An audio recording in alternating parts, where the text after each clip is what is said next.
దేవాతి దేవునికి ప్రభుని యేసుక్రీస్తు వారి పేట నా యొక్క స్తుతులు స్తోత్రాలు తెలియజేస్తున్నాను.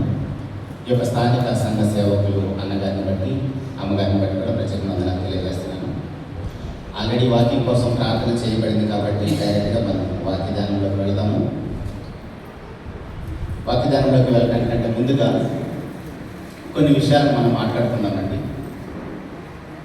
ఈ యొక్క స్థానిక సంఘంలో నిలబడి దేవుని మాటలు పంచుకోవడానికి దేవుడు నాకు ఇచ్చిన ఒక మహాభాగ్యాన్ని నేను అనుకుంటున్నాను. మనందరికీ బాగా సుపరిచితమైన పదము పాపం. దాని గురించి మనం ఈరోజు మనకున్న ఈ కొద్దిపాటి సమయంలో మనం ధ్యానించే ప్రయత్నం చేద్దాం. పాపం అనే పదం మనందరికీ కొత్త పదం ఏమి కాదు. చిన్నలు పెద్దలు మొదలుకొని అందరికీ పాపం అంటే ఖచ్చితంగా తెలుసు. సర్వసాధారణంగా పాపం అంటే బైబిల్ కొంచెం ఓపెన్ చేయకుండా బయట మనం వినే మాటలు ఏంటి? దొంగతనం చేయటం, మోసం చేయటం, నేరం చేయటం, ఘోరాలు చేయటం, దీన్ని పాపం అంటారు.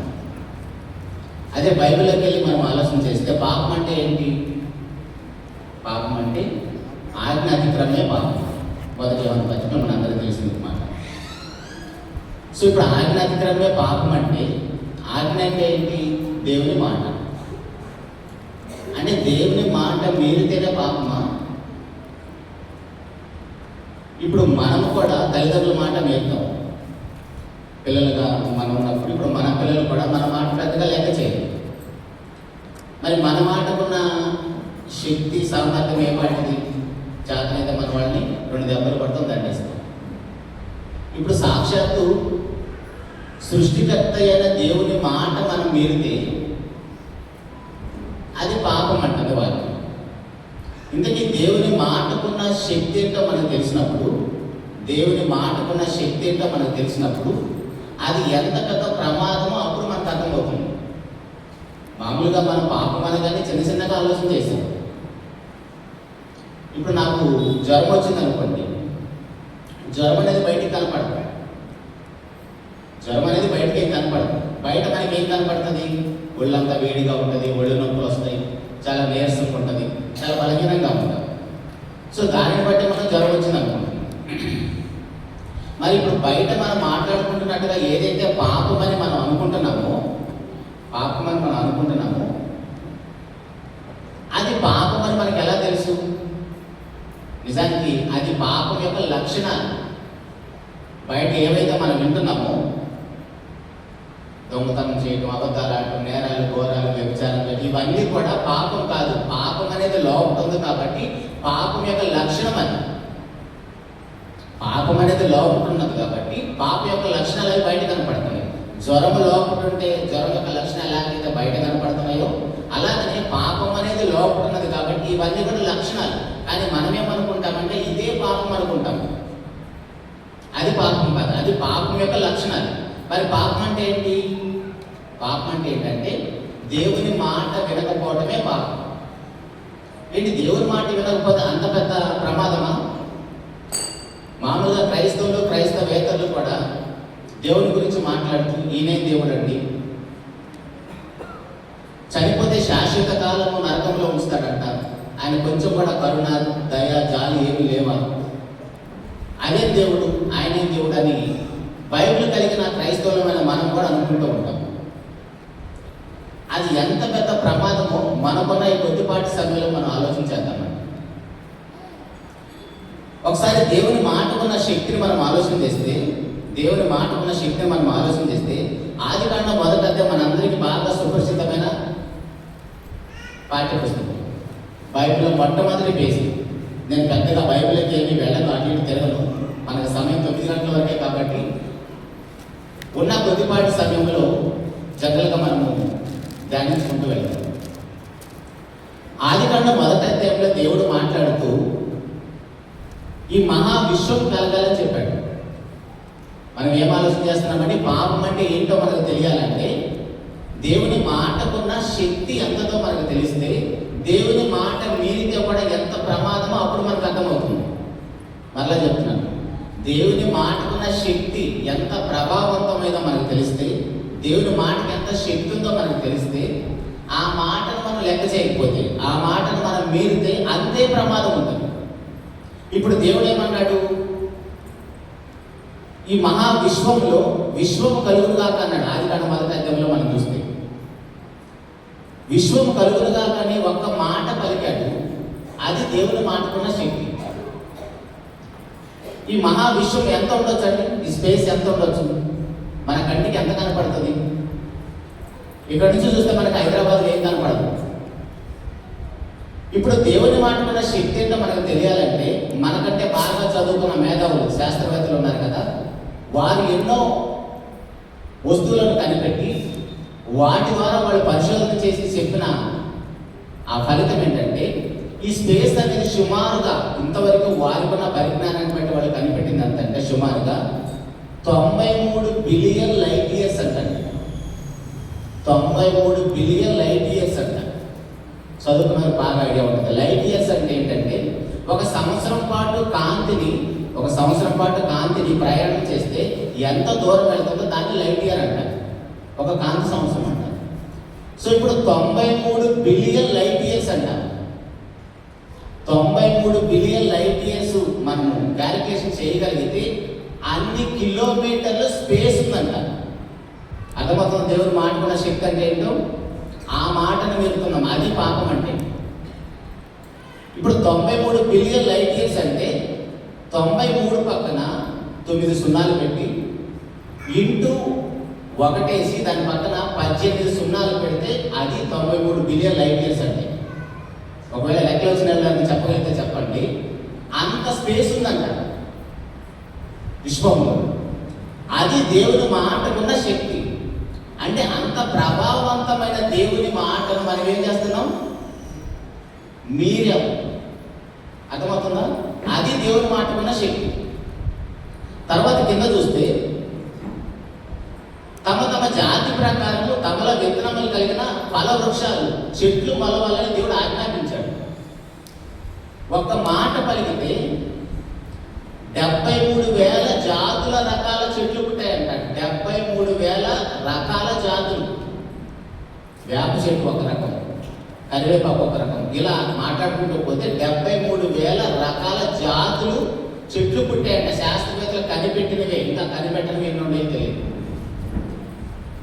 అంటే దేవుని మాటకి ఎంత ప్రభావం ఉందో చూడండి. ఆ మాట మనం వింటున్నాం. అర్థమవుతుందా నేను ఏం చెప్పాలనుకుంటున్నాను? మనమేమనుకుంటున్నామంటే పాపం అంటే ఏముందండి? ఏదో వ్యభిచారం చేయటం, దొంగతనం చేయటం, మోసం చేయటం, అబద్ధాలు ఆడటం, ఇదే పాపం అనుకుంటున్నాం. అసలు ఆ లక్షణం మనకి ఎలా వచ్చింది? ఆ లక్షణం మనకి ఎలా వచ్చిందంటే ఆల్రెడీ మనలో పాపం ఉంది. ఆల్రెడీ మనలో పాపం ఉన్నది కాబట్టి పాపం అంటే ఏంటి? దేవుని మాటను మీరం. దేవుని మాటను మేరటం వలన ఈ లక్షణాలన్నీ మనకు వచ్చేసాయి. ఇప్పుడు దేవుని మాటకి ఎంత శక్తి ఉందన్న విషయాన్ని మనం మర్చిపోకుండా ఈ ఉన్న అరగంట సమయంలో మనం కొంచెం మనసు పెట్టి ఆలోచన చేస్తే అంత పెద్ద మాటను మనం ఎలా లెక్క చేయడం లేదు. తర్వాత ఏమంటున్నాడంటే, ఈ విశ్వంలో సూర్యచంద్ర నక్షత్రాలు కలుగురు కాదని చెప్పాడు 4వ రోజు. ఈ సూర్యచంద్ర నక్షత్రాలు ఎన్నున్నాయో తెలుసా? ఆకాశంలో సుమారుగా 1 బిలియన్ ట్రిలియన్ ఉన్నాయంట. 1 బిలియన్ ట్రిలియన్. మనం లెక్కలు కట్టలేము. అంటే శాస్త్రవేత్తలు వారికి ఉన్న పరిజ్ఞానంతో వాళ్ళు కనిపెట్టిన ఆ వస్తువులను బట్టి సుమారుగా లెక్క చేసి చెప్తున్నారు.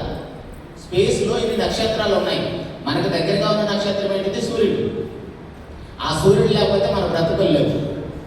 చాలామంది మరి ముఖ్యంగా స్త్రీలకి ఇళ్లలోని అపార్ట్మెంట్లో ఉండటం వలన సూర్యరశ్మి తగలకపోవటం వలన అందరికీ డి విటమిన్ ప్రాబ్లం వస్తుంది. అందరూ ఎక్కడ చూసినా ఒళ్ళు నొప్పులు అంటారు. డి విటమిన్ అనేది లేకపోతే కాల్షియం కూడా పనిచేయదు. మనం కాల్షియం కోసం ఫుడ్ తింటాం, కానీ డి విటమిన్ లేకపోతే కాల్షియం కూడా పనిచేయదు. మరి ఆ డి విటమిన్ ఎలా వస్తుంది? సూర్యరశ్మి ద్వారానే వస్తుంది. సో ఇప్పుడు అలాంటి సూర్యుడు స్పేస్లో ఎన్ని ఉన్నాయంటే మన కంటికి కనబడనివి. మన కంటికి కనిపిస్తుంది ఒకటే, కంటికి కనబడనే అన్ని లక్షల కోట్ల నక్షత్రాలను దేవుడు ఒక్క మాటతో కలుగు చేశాడు. ఆ మాట అంటే మనకు లెక్కలేదు. అర్థమవుతుందా? మనం అమ్మా నాన్న మాట లెక్క చేయకపోవచ్చు, ఒక అధికారి మాట లెక్క చేయకపోవచ్చు, ఎందుకంటే వాళ్ళు కూడా మనలాంటి మనుషులే కదా. కానీ ఇప్పుడు అదే దేవుడు ఏమంటున్నాడంటే, నా మాట మీరితే ఎంత పెద్ద ప్రమాదమో చెప్తున్నాడు. తర్వాత సముద్రం కలుగురుగా అని చెప్పి ఆ సముద్రములో తమ తమ జాతి ప్రకారము జలచరాలు రావాలని చెప్పాడు. సముద్రంలో ఎన్ని రకాల చేపలు ఉంటాయి తెలుసా? 22,000 జాతుల రకాల చేపలు ఉన్నాయట. 22,000 జాతుల రకాలు. ఆ మాటలను మనం నేర్పుతున్నాం. ఆ దేవుని మాటను మనం లెక్క చేయటం లేదు. అర్థమవుతుంది ప్రియ దేవుని సంగమా? దేవుడు అంటే మనం ఏమనుకుంటున్నామంటే ఏదో పాస్టర్ గారి దగ్గరికి వెళ్ళిపోయి నా గురించి దేవుడికి ప్రార్థన చేయడం, కొంచెం నాకు ఒళ్ళు నొప్పులుగా ఉంది, మా ఇంట్లో ఆ సమస్య ఉంది, ఈ సమస్య ఉంది, ఆయన ఏదో ఆర్ఎంపీ డాక్టర్ లాగా ఆయన దగ్గరికి వెళ్ళిపోయి పాస్టర్ గారితో ప్రార్థన చేయించుకుంటే నాకు ఈ సమస్య తీరుతుంది అనుకుంటాం. అంటే డాక్టర్ లాగా మనము దేవుని ఆలోచన చేస్తున్నామే కానీ ఆయన మాటకున్న శక్తి ఏంటో మనం గ్రహించడం లేదు. మన చేతిలో పరిశుద్ధ గ్రంథం ఉన్నప్పటికీ కూడా, ఆ బైబిల్ మనం చదువుతున్నప్పటికీ కూడా దేవుడికున్న శక్తి సామర్థ్యాలు మనం గుర్తించలేని స్థితిలో ఉన్నాం. అందుకే దేవుడి రాత్రి కాలంలో మనందరితో మాట్లాడుతున్న మాట ఏంటంటే, ఒకసారి దేవుడు మాటకున్న శక్తిని గ్రహించండి అంటాడు. అదే దేవుడు సముద్రానికి ఏం చెప్పాడంటే, ఆకాశంలో ఎగిరే పక్షులు రావాలని చెప్పాడు. ఆకాశంలో ఎగిరే పక్షులు రావాలని చెప్తే 10,000 రకాల పక్షులు వచ్చాయంట. 10,000 రకాల పక్షులు. మనకి ఎన్ని రకాల పక్షుల పేర్లు తెలుసండి? చెప్పగలుగుతాము మనం? చేపల మార్కెట్కి వెళ్తే ఎంతమందికి పేర్లు తెలుసు? ఎన్ని రకాల పేర్లు తెలుసు? చెప్పగలుగుతాము. కానీ అవన్నీ కూడా ఎలా వచ్చాయి? ఒక్క మాట పలికితే వచ్చాయి. అదే దేవుడు కిందకు వచ్చిన తర్వాత ఆలోచన చేస్తే, ఆరిన నేల మీద జంతువులు కావాలని దేవుడు ఒక మాట పలికాడు. 87 లక్షల రకాల జాతులు జంతువులు వచ్చేసాయంట. 87 లక్షల రకాల జాతులు. అయితే ప్రియ దేవుని సంగమా, ఈ మొదటి అధ్యాయంలోనే సృష్టి అంతా అయిపోయింది. ఈ మొదటి అధ్యాయంలో ఆదికాండం మొదటి అధ్యాయం మొదటి పేజీలోనే సృష్టి అంతా అయిపోయింది. అంటే దేవుని మాటకున్న శక్తి ఎంత ప్రభావవంతమైందో, ఎంత శక్తి కలిగిందో మనం చూసాము. సృష్టి అంతా కూడా ఇన్ని లక్షలు, ఇన్ని కోట్ల నక్షత్రాలు వచ్చాయి, ఇన్ని జాతుల వృక్షాలు వచ్చాయి, ఇన్ని జాతుల చేపలు వచ్చాయి, ఇన్ని జాతుల జంతువులు వచ్చేసాయి. ఇంత ప్రభావవంతమైన దేవుడు పక్కన అలా పేజీ తిప్పేసి ఏమన్నాడంటే, అదే మొదటి పేజీలో పేజీ తిప్పేసి 2వ అధ్యాయంలో 17వ వచనంలో ఏమంటాడంటే, అదే ప్రభావంతో ఆలోచించండి. ఏ ప్రభావంతో, ఏ శక్తితో దేవుడు మాట పలికితో విశ్వం కలిగిందో, ఈ సృష్టి అంతా ఏర్పడిందో, అదే మాట ఏం పలుకుతుందంటే దేవుడు, మీరు ఈ పండు తింటే చస్తారని చెప్పాడు. నువ్వు వాటిని తినమునా నిశ్చయంగా చచ్చేదవని నరుడిని ఆజ్ఞాపించాడు. 2వ అధ్యాయం 17వ వచనం. ఇప్పుడు ఈ మాటకున్న శక్తి ఎంత ప్రభావవంతమైందండి? మొదటి పేజీలో ఎంత ప్రభావం ఉందో సేమ్ పక్క పేజీలో కూడా అంతే ప్రభావం ఉంటుంది. ఏమైనా తగ్గుతుందా? ఏమైనా తగ్గిందా? ఇంత పెద్ద స్పేస్లో దేవుడు ఒక భూగోళాన్ని వేలాడదీసి తన కక్షలో అది తిరిగేటట్టుగా చేశాడు. అది ఎప్పుడు కూడా సూర్యుడికి దగ్గరగా వెళ్ళిపోయినట్టుగా, దూరంగా వెళ్ళిపోయినట్టుగా ఆధారాలు మనకి లేవు. అదే దేవుడు ఏదైనా తోటలో ఒక చిన్న చెట్టు వేసి ఆ చెట్టుకి ఒక పండు పెట్టి జస్ట్ అలా లాగితే ఊడిపోయే విధంగా పెట్టాడు. మనమేమనుకుంటామంటే దేవుడిని ప్రశ్నిస్తూ పాపాన్ని విడిచి మనము ఉండలేక, దేవుడు ఏదైనా తోటలో చెట్టు వేయకుండా బాగుంటుంది కదా, మన అందరం ఉన్న ప్రశ్న అయితే ఏదైనా తోటలో దేవుడు చెట్టు వేయకపోతే మనం చక్కగా పరిశుద్ధులుగా బ్రతికేవాళ్ళం కదా అనుకుంటాం. ఇప్పుడు చెట్టేసి దేవుడు తప్పు చేశాడంటారా? చెట్టేసి దేవుడు తప్పు చేశాడా? ఇప్పుడు మన పిల్లలకి ఇందాక సహోదరు చెప్పారు కదా, 10th క్లాస్ ఎగ్జామ్స్ స్టార్ట్ అయిపోయాయి. ఇంటర్మీడియట్ ఫస్ట్ ఇయర్ వాళ్ళు అయిపోయాయి, సెకండ్ ఇయర్ వాళ్ళు అయిపోయాయి, ఇప్పుడు 10th వాళ్ళు స్టార్ట్ అయ్యాయి. ఎగ్జామ్స్ ఎందుకండి? ఎగ్జామ్స్ ఎందుకు అసలు? అందరూ అదే స్కూల్ ఫీజు కడుతున్నారు, అందరూ అదే పాఠ్య పుస్తకాలు చదువుతున్నారు, టీచర్స్ అందరికీ సేమ్ పాఠాలు చెప్తున్నారు, అందరికీ ఉద్యోగాలు ఇచ్చేయచ్చు కదా, అందరిని ఐఏఎస్ ఐపీఎస్ చేసేయచ్చు కదా. ఈ టెస్ట్ ఎందుకు అసలు?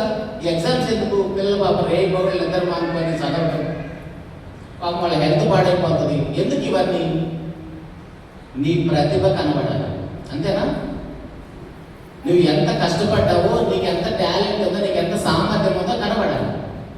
ఎవడే నరమాతులైన మనకి ఇది తెలివితేటలుంటే, దేవుడు కలుగజేసిన తన పిల్లలు ఎంత గొప్పవాళ్ళు. దేవుడు మళ్ళీ ఎలా కలుగజేశాడంటే, ముందుగా 1:20 ఆదికాండంలో దేవుడు తన స్వరూపమందు తన పోలిక చొప్పున నరులను చేశాడు. దేవుడు తన స్వరూపంలో తన పోలికలో మనం చేసినప్పుడు దేవుని యొక్క స్వరూపం పోలిక అంటే ఏంటి? మనలాంటి ఆకారం కాదు, దేవుని యొక్క సుగుణాలతో చేశాడు మనల్ని. దేవుని యొక్క సుగుణాలతో చేశాడు. మీరు బైబిల్ చదివే అలవాటు ఉంటే రోజు తండ్రి కుమార పరిశుద్ధాత్మ అని ముగ్గురు ఉన్నారు. వాళ్ళు ముగ్గురు ఒకరినొకరు ఎప్పుడూ విభేదించరు. ఒకరి మాట ఒకరు చక్కగా వింటారు. ఒకరు ఏది చెప్తే రెండో వాళ్ళు దానికి వ్యతిరేకంగా మాట్లాడరు. వాళ్ళకున్న సుగుణాలతో దేవుడు మనల్ని కూడా కలుగు చేశాడు. ఆదికాండం 1:26 తన స్వరూపమందు తన పోలిక చొప్పున నరులను చేశాడు. ఆ స్వరూపం పోలిక అంటే ఏంటంటే తన యొక్క లక్షణాలు, ఆ మంచి సుగుణాలు. ఆ సుగుణాలతో తయారు చేసిన దేవుడు తన పిల్లలు ఎలా ఉంటారో ఎలా ఉండాలో టెస్ట్ చేయడం, ఈ మహావిశ్వాన్ని కలుగజేసి ఈ విశ్వం మొత్తాన్ని మీరు అనుభవించండి, ఏలనని చెప్పాడు. దేవుడు ఏలేవాడు, ఆయన రాజు ఏలిక. తన పిల్లలు కూడా ఈ విశ్వాన్ని ఏలమని చెప్పాడు. మీరు మొదటి అధ్యాయం చదివితే 28వ వచనంలో ఈ సృష్టి అంతా ఏలమని చెప్పాడు దేవుడు. ఇప్పుడు ఊరికే రాజుని చేస్తారా? సింహాసనం మీద ఎక్కిస్తారా? ఎన్ని పరీక్షలు ఉంటాయి, ఎంత చదువు కావాలి. మనందరూ తెలిసి మోసే గారు సకల విద్యలు అభ్యసించాడంట, అప్పుడు సింహాసనం మీదకి ఎక్కడానికి అవకాశం ఇచ్చింది. అలాగనే దేవుడు కూడా తన పిల్లలకి చిన్న టెస్ట్ పెట్టాడు. చిన్న టెస్ట్. ఎంత టెస్ట్ అది? గూగుల్ ఏమైనా పోయమని చెప్పాడా? జస్ట్ ఒక పండు పెట్టేసి ఆ పండును తినొద్దని చెప్పాడు. కష్టమైన పని అండి. ఈ ఒక్క పండే తినాలి, తోట ఏది తినొద్దంటే అది అన్యాయం. అవునా? సమస్తాన్ని తినమని చెప్పాడు మీ ఇష్టం వచ్చినట్టుగా. ఒక్క పండు మాత్రం తినొద్దన్నాడంటే ఎందుకు తినొద్దన్నాడని ఆలోచన చేయొద్దా? పండు తినటం వల్ల పాపం రాలేదండి. పండు తినటం వల్ల పాపం రాలేదు. మాట లెక్క చేయకపోవటమే పాపం, మాట వినకపోవటమే పాపం. పండు తింటే కాదు. పాపం అంటే ఏంటంటే దేవుని మాట మీరితేనే పాపం. బైబిల్ ఎన్ని పేపర్స్ ఉన్నాయండి? మీ అందరి చేతిలో బైబిల్ ఉంది కదా. బైబిల్ ఎన్ని పేపర్స్ ఉన్నాయి చూడండి. 1028 పేపర్స్ ఉంటాయి. 1028 పేపర్స్ ఉంటాయి. ఈ మొదటి పేజీలో సమస్య వస్తే, వచ్చింది. ఏంటి ఆ సమస్య? దేవుని మాట మేరటం వలన మరణం వచ్చింది. ఆ మరణానికి పరిష్కారము ఇంత పెద్ద పుస్తకం రాయాల్సి వచ్చింది. అర్థమవుతుందా? ఇంత పెద్ద పుస్తకం ఎందుకు రాయాల్సి వచ్చింది? మొదటి పేజీలో మనం చేసిన పాపం. మనం ఏమనుకుంటామంటే పాపం అంటే చాలా చిన్నది అనుకున్నాం. పాపం అంటే చాలా చిన్నది అనుకున్నాం. పాపం అంటే ఎంత పెద్దదంటే ఏ సృష్టికర్త అయితే మహావిశ్వాన్ని కలుగజేశాడో సాక్షాత్తు ఆ దేవుడే వచ్చి మన కోసం మన స్థానంలో మరణిస్తే తప్ప ఆ పాపానికి పరిష్కారం కాలేదు. అర్థమవుతుందా ప్రియ దేవుని సంగమా? పాపం అంటే మనం ఏమనుకుంటున్నామంటే ఇది చిన్న అబద్ధం కాదు. మాట మీరుతున్నా. ఎవరి మాట మీరుతున్నాం? మనకి నిర్గమాకాండ 20 మనకు తెలుసు కదా. 10 ఆజ్ఞలు ఏం చెప్తున్నాడు? అబద్ధం ఆడద్దు, దొంగతనం చేయొద్దు, వ్యభిచరించవద్దు. ఏంటని? ఎవరు పలికిన మాటలు? ఆదికాండం 1వ అధ్యాయంలో ఏ దేవుడైతే మహావిశ్వాన్ని కలుగజేశాడో ఆ దేవుని మాటే. ఇక్కడ చాలా మంది పిల్లలు ఉన్నారు కదా, అందరూ పెద్దవాళ్ళకి చెప్తున్నారు, మాకేం లేదనుకుంటున్నారా? రోమపత్రిక 1వ అధ్యాయం మీరు చదివితే తల్లిదండ్రుల మాట వినకపోయినా పాపమే. తెలుసా పిల్లలరా? పాపం అంటే ఏంటో తెలుసా? తల్లిదండ్రుల మాట వినకపోయినా పాపమే. భార్యలు భర్తని గౌరవించకపోయినా పాపమే. భర్తలు భార్యను ప్రేమించకపోయినా పాపమే. భార్యలు మీ కుటుంబాన్ని పరిపాలన చేయకపోయినా పాపమే. దేవుని పిల్లగా మనం అధికారిని గౌరవించకపోయినా పాపమే. ఇవన్నీ కూడా దేవుడు చెప్పిన పాపం అండి. ఈ మాట ఏది మీరినా పాపము. ఇప్పుడు ఆ దేవుడు ఏమంటున్నాడంటే, ఏ నోటితోటైతే ఈ మహావిశ్వాన్ని కలుగు చేశాడో అదే దేవుడు ఏమన్నాడంటే ఈ పండు తింటే చస్తామని చెప్పాడు. పండు తింటే చస్తామని చెప్పినప్పుడు ఆదాంగా చనిపోయాడు. గమనండి, ఆదాంగా 2 సంవత్సరాలు బ్రతికాడండి. యాక్చువల్గా దేవుడు ఏం చెప్పాడు? పండు తిన్న వెంటనే చస్తామని చెప్పాడు. మరి చనిపోలేదు. ఎన్ని సంవత్సరాలు బ్రతికాడు ఆదాం గారు? 930 సంవత్సరాలు బ్రతికాడు. 930 సంవత్సరాలు బ్రతికిన ఆదాం మరి వెంటనే చనిపోవాలి కదా. మరి మరి ఇంతవరకు ఎందుకు వచ్చాడు? పాపం చేయటం వల్ల మనకు వచ్చింది ఏంటంటే మరణం వచ్చిందండి. అక్కడ 3 మరణాలు వచ్చాయి. మీరు గమనిస్తే పాపం చేయటం వల్ల ప్రతి మనిషికి మరణం వచ్చింది. రోమపత్రిక 5:12లో ఆదాము ద్వారా మనుషులందరికీ పాపం ఎలా వచ్చింది? అందరూ పాపం చేయటం వల్ల అందరికీ మరణం అనేది సంప్రాప్తమైంది. ఇప్పుడు ఆ పాపం చేయని మనిషి ఎవరు ఉన్నారా? మరణం లేని మనిషి ఎవరు ఉన్నారా? ఈరోజు కూడా మన గ్రామంలో ఎవరో సహోదరులు చనిపోయారండి అన్నాడు. ఎందుకు చనిపోయారండి? మనమందరం కూడా వెళ్ళి చూసి చెప్పారు కదా. ఎందుకు చనిపోయారు ఆలోచన చేశారా? మనం పాపం చేయడం వల్ల మరణం వచ్చింది. మనం పాపం చేయడం వల్ల మరణం వచ్చేసింది. ఇప్పుడు బ్రతుకున్నాం కదా మనమంతా, మరి మనమే పాపం చేయలేదా? ప్రకటన గ్రంథం 3వ అధ్యాయం మీరు చూస్తే జీవించుచున్న పేరు మాత్రం ఉంది కానీ మృతుడివే అంటాడు. ఆదికాండం 2వ అధ్యాయం 17వ వచనంలో మనం పండు తినడం వల్ల చేసిన పాపం వల్ల వచ్చిన మరణం ఏంటంటే 3 మరణాలు వచ్చాయి. సహజ మరణం వచ్చేసింది, శరీరం ఆత్మ వేరయ్య మరణం వచ్చేసింది, ఆత్మ సంబంధమైన మరణం వచ్చేసింది. ఆత్మ సంబంధమైన మరణం ఎఫెసీ పత్రిక 2వ అధ్యాయంలో పాపముల చేత అపరాధముల చేత మనం చచ్చిన వారమై ఉన్నాం. 3వ మరణం చాలా డేంజర్, అదే నరకం. అది 2వ మరణం. అంటే ఒక్క పండు తినటం వలన, ఒక్క మాట మేరటం వల్ల మనుషులందరికీ వచ్చింది 3 మరణాలు వచ్చాయి. అందుకే చిన్నలు పెద్దలు స్త్రీ పురుషుల భేదం లేకుండా అందరికీ మరణం వచ్చేసింది. మీకు తెలుసా నిచ్చెనను పాము ఉండే ఆట ఉంటుంది కదా, వైకుంఠపాళి అంటారు. ఆట అందరూ ఆడే ఉంటారు, పిల్లలు కూడా.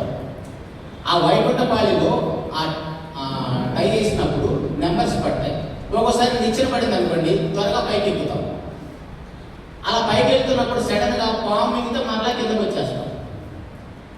నిచ్చెన ఎక్కినా ఎక్కకపోయినా 100 వరకు వెళ్తే మన గేమ్ కంప్లీట్ అయిపోతుంది. ఇప్పుడు మనం అందరూ కూడా గేమ్లో ఉన్నాం. మనం పాపం చేయడం వల్ల మనందరికీ మరణం వచ్చింది. మనం పాపం చేయడం వల్ల మనందరికీ మరణం వచ్చేసింది.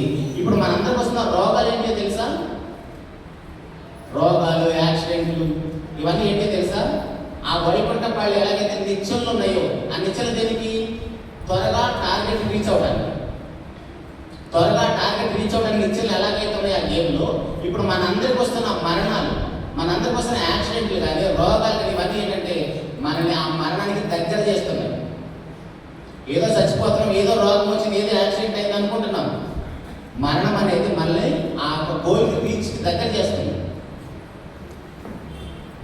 ఇప్పుడు మనం ఏదైనా ఒక ప్రాంతానికి వెళ్ళాలనుకోండి, నడుచుకుంటే వెళ్తే కొంత టైం పట్టింది, బండి మీద వెళ్తే కొంచెం స్పీడ్గా వెళ్తాం, కార్లో వెళ్తే ఇంకా స్పీడ్గా వెళ్తాం, అయితే ఫ్లైట్లో వెళ్తే చాలా ఫాస్ట్గా వెళ్తాం. సో ఇప్పుడు మరణాలన్నీ కూడా మనకి ఏ రూపాయనైనా రావచ్చు, టార్గెట్ని రీచ్ చేయడానికే వస్తున్నాయి. ఇప్పుడు మన టార్గెట్ రీచ్ అవుతాం ఏదో ఒక రోజు. మన టార్గెట్ రీచ్ చేయడానికి మన పరిస్థితి ఏంటి? ముగిచేస్తారండి. టార్గెట్ మనం రీచ్ చేయడానికి మన పరిస్థితి ఏంటి? మన పరిస్థితుల్లో ఉన్నామా? ఇప్పుడు అదే దేవుడు మనకి ఆదికాండం 3వ అధ్యాయం 15వ వచనంలో మన పాపం చేయడం వల్ల మనందరికీ మరణం వచ్చింది కదా. మన దేవుడు ఎంత ప్రేమమయుడంటే, మన పాపం చేసినప్పుడు మనందరం మరణప్రాప్తులైనప్పుడు మనల్ని విడిచిపెట్టకుండా ఆ మరణానికి పరిష్కారం కూడా అక్కడే చూపించాడు. ఆదికాండము 3వ అధ్యాయం 15వ వచనంలో చూపించాడు పరిష్కారం కూడా. అక్కడ ప్రభువైన యేసుక్రీస్తు వారికి సంబంధించిన ప్రవచనం ఉంటుంది. అంటే ప్రభువైన యేసుక్రీస్తు వారికి ఎవరైతే వస్తారో వాళ్ళందరికీ కూడా ఆ మరణం నుంచి తప్పించబడే అవకాశం ఉంది.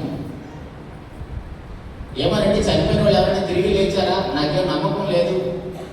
అపోస్తలుడైన పౌలు గారు కొరింథీ పత్రికలో వాక్యం చెబుతుంటే, మృతులు పునరుద్ధానమై తిరిగి లేస్తారని చెబుతుంటే అందరూ ఎగతాళి చేశారు, నవ్వుకున్నారు.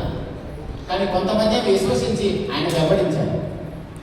ఇప్పుడు మనలో ఎంతమందికి మనం చనిపోయిన తర్వాత తిరిగి లేస్తామనే విశ్వాసం ఉందండి? ఆ విశ్వాసం మనకు రావాలంటే 100% ప్రభువైన యేసుక్రీస్తు వారి యొక్క మరణ సమాధి పునరుద్ధానం మీద మనకి నమ్మకం ఉండాలి. అపోస్తలుల కార్యాలు 17వ అధ్యాయం 30-31 వచనాలు మీరు చూస్తే, అపోస్తలుల కార్యాలు 17వ అధ్యాయం 30-31 వచనాలు మీరు చూస్తే, మన ప్రభువైన యేసుక్రీస్తు వారు మరణించి సమాధి చేయబడి తిరిగి లేచాడు. దీన్ని అందరూ నమ్మటానికి దేవుడు ఆధారాన్ని ఇచ్చాడు. ప్రభువైన యేసుక్రీస్తు వారు తిరిగి లేచాడని నమ్మటానికి అందరికీ ఆధారాన్ని కలిగి చేశాడు. కానీ మనమేమో ఎవరు నమ్ముతామంటే దేవుని మాట నమ్మం, కానీ ఎల్ఐసి ఏజెంట్ మాట నమ్ముతాం, ఇన్సూరెన్స్ పాలసీ వాళ్ళ మాటలు నమ్ముతాం. వాడు వచ్చి ఏమంటాడు మన ఇంటికి వచ్చేసి, ఇక్కడ ఎవరన్నా అలాంటి ఏజెంట్ ఉంటే ఫీల్ అవ్వండి, నువ్వు చచ్చిపోతే నువ్వు డబ్బులు కట్టినప్పుడు నువ్వు చచ్చిపోతే మీ ఇంటి వాళ్ళకి డబ్బులు ఇస్తారంటే నమ్మి డబ్బులు కడతాము. కట్టామో మనందరూ చాలా మంది పాలసీలు ఉంటా ఉంటాయి. మన చచ్చిన తర్వాత డబ్బులు ఇస్తాడో ఇవ్వడం మనకి తెలుసా?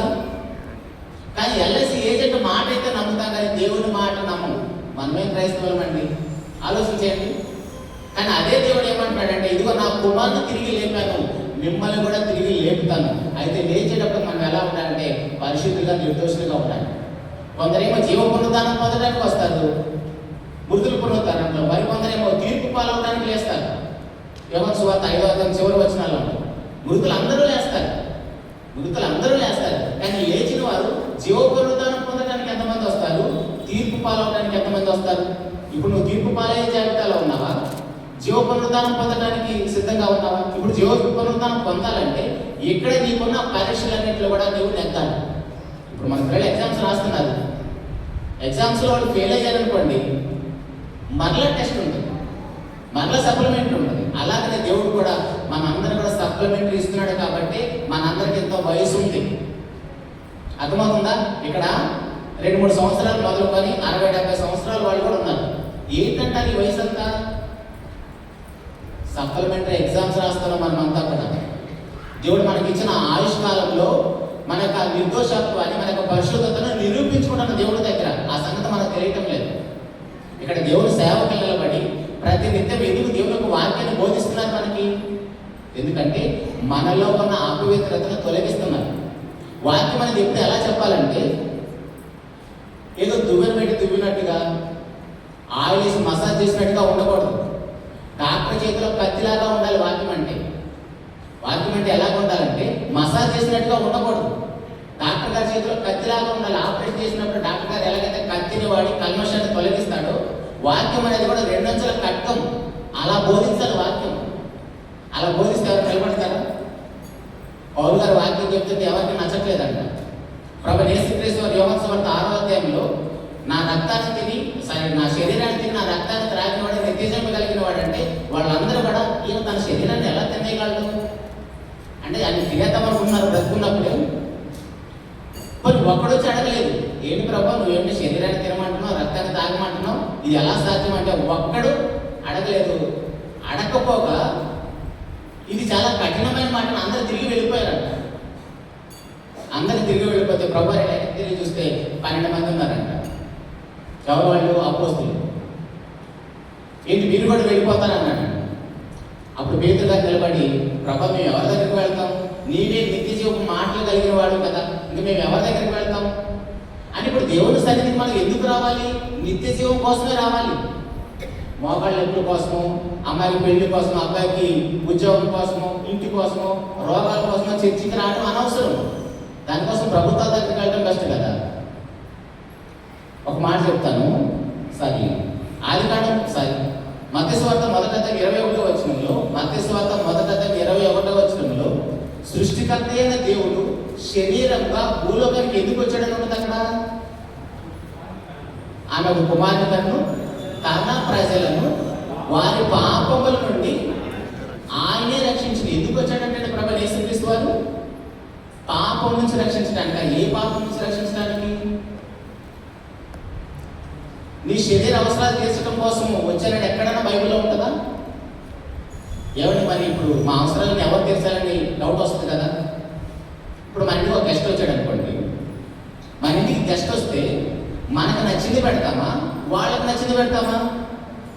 మనకున్న సామర్థ్యాన్ని బట్టి టీ ఇస్తాము, కూల్ డ్రింక్ ఇస్తాము, లేదంటే బిర్యానీ పెడతాము. అది మన సామర్థ్యం, మన ఇష్టం. మన ఇంటికి వస్తే మనకు నచ్చింది పెడతాం. ఇప్పుడు దేవుడి సన్నిధికి వచ్చేసి నాకు అది కావాలి ఇది కావాలని అడిగితే దేవుడు ఏమనుకుంటాడు తెలుసా మనల్ని? పోనీ మన ఇంటికి ఒకడు వస్తున్నాడు అనుకో, ఎవరన్నా గెస్ట్ వస్తారు, అరే నా కోసం అదొకటి పెట్టి ఇదొకటి పెట్టి అన్నాడు అనుకోండి, మనం వాడిని ఏమనుకుంటాం? వీడియో అడగ తినేవాడు లాగా ఉన్నాడు అనుకుంటాం. అనుకోమా? మన చుట్టాలని అనుకుంటాం అనుకోమా? క్లోజ్ ఫ్రెండ్ కొంతమందికి రోగాలు ఉంటాయి, బీపీ షుగర్లు ఉంటాయి, కొంతమంది అన్ని తినరు కాబట్టి వాళ్ళు అడగడం వేరే. అట్లా కాకుండా ఒక పెద్ద చిట్టా పెట్టేసి ఉంటారే, నేను వస్తున్నాను నా కోసం ఇవన్నీ చేసి పెట్టండి. వాడు చూసి ఏమనుకుంటాం మనం? వీడియో పెద్ద తిండిపోతులాగా ఉంటాడు. ఇప్పుడు అలాగే దేవుడి సన్నిధికి వచ్చిన మనము దేనికోసం రావాలి? పాప క్షమాపణ కోసం మాత్రమే దేవుడి సన్నిధికి రావాలి. వచ్చిన తర్వాత నీ ప్రతి అవసరాన్ని దేవుడు తీరుస్తాడు 100%. నీకోసం ప్రాణం పెట్టిన దేవుడు ఆయన, నీకోసం ప్రాణం పెట్టిన దేవుడు ఆయన, నీ అవసరాన్ని తీర్చడా. కానీ సిగ్గు లేకుండా మనం అడిగితే, క్షమించాలి మాట మన సిగ్గు లేకుండా అడిగితే మన దేవుడు ఎలా అనుకుంటాడంటే, వీడు ఒక తిండిపోతులాగా ఉన్నాడు, ఇంత పెద్ద విశ్వాసం కలిగజేసి ఈ సృష్టి ఏలమని చెప్పాను, ఈ సృష్టి మీద మీరు రాజులని చెప్పాడు, సమస్తం మీకోసం చేశానని చెప్పాడు, అయినా సరే అడుగుకుంటున్నావేంట్రా, నువ్వే రాజు అని చెప్తుంటే నువ్వు అడుగుకుంటున్నావేంటి అంటే నువ్వు ప్రిన్స్ అన్న సంగతి మర్చిపోయావు. నీ ఇంట్లో నువ్వు దొంగతనం చేస్తే ఎలా ఉంటుందండి? మన ఇంట్లో మనం దొంగతనం చేస్తే బాగుంటుందా? అంటే దేవుడి సంగమా, పాపం అంటే ఎంత పెద్ద ప్రమాదం అంటే, ఏ దేవుడైతే నువ్వు పండు తింటే సస్తావని చెప్పాడో అదే దేవుడు ప్రాణం పెడితే తప్ప పరిష్కారం కాలేదు. ఇప్పుడు మీరు 40 రోజులు లెండి దినాలు పాటిస్తున్నారు, మంచిది, ప్రపంచవ్యాప్తంగా పాటిస్తున్నారు. దేనికోసం? ఆ మరణం నుంచి తప్పించబడటం కోసమే కదా. ఆ మరణం నుంచి తప్పించబడటం కోసమైనప్పుడు మరి మన పరిశుద్ధత నిరూపించుకోవాలా వద్దా? కాబట్టి మనకి ఎప్పుడు ఎలా ఎటు నుంచి మరణం వచ్చినా సరే ఖచ్చితంగా మరణం వస్తుంది. కానీ ఆ మరణం వచ్చే నాటికి మనకి ఇలా రెడ్ కార్పెట్ వేసి దేవదూతలు మనం ఆహ్వానించాలి. అలా రెడ్ కార్పెట్ వేసి దేవదూతలు ఏమన్నా ఆహ్వానించాలి తెలుసు కదా. లూకాసువార్త 16వ అధ్యాయంలో లాజరు చనిపోతాడు. లాజరు చనిపోతే పరలోకం నుంచి దేవదూతలు రెడ్ కార్పెట్ వేసి పరిశుద్ధుల దేశానికి తీసుకుని వెళ్ళిపోయాయి, పరదేశం తీసుకుని వెళ్ళిపోయాయి. కానీ భూమి మీద ధనవంతుడిగా చనిపోయిన ఆ ధనవంతుడు సకల వైభవాలు అనుభవించాడు, నీ ఇష్టం వచ్చినట్లు బ్రతికాడు. కానీ ఒంటరిగా పాతాళానికి వెళ్ళిపోయాడు. అలా మనం ఒంటరిగా వెళ్ళిపోయే జాబితాలో ఉండకూడదు. ఇప్పుడు మన సహోదరులు ఎవరైనా చనిపోయారు కదా, అతను పూడ్చిపెట్టడానికి ఆ సమాధి కార్యక్రమానికి ఊరంతా వెళ్ళిపోయారా? అలా మనం చనిపోయినప్పుడు పరలోకం నుంచి దేవదూతలు దిగిరావాలి. అలా దిగిరావాలంటే భూలోకంలో మనము మన పరిశుద్ధత నిరూపించుకోవాలి. అప్పుడే సింహాసనం మీద మనం ఎక్కుతాం. కాబట్టి ప్రియ దేవుని సంగమా, ఊరికే మనము భక్తి వేషం వేయొద్దండి. ఇప్పుడు మన పిల్లలు ఎగ్జామ్స్ గుర్తుపెట్టుకుని బాగా మన భక్తి జీవితాన్ని కంపేర్ చేసుకొని చూడండి. వాళ్ళు చదువుతుంటే యాక్ట్ చేశారనుకోండి, నష్టం ఎవరికి? ఆ తగ్గిపోయిన కుమారుడు లూకాసువార్త 15వ అధ్యాయంలో ఆయన వెళ్ళిపోతాడు.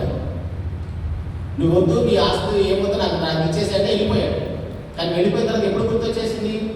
పందులు పొట్టు తినేటప్పుడు గుర్తొచ్చేసింది.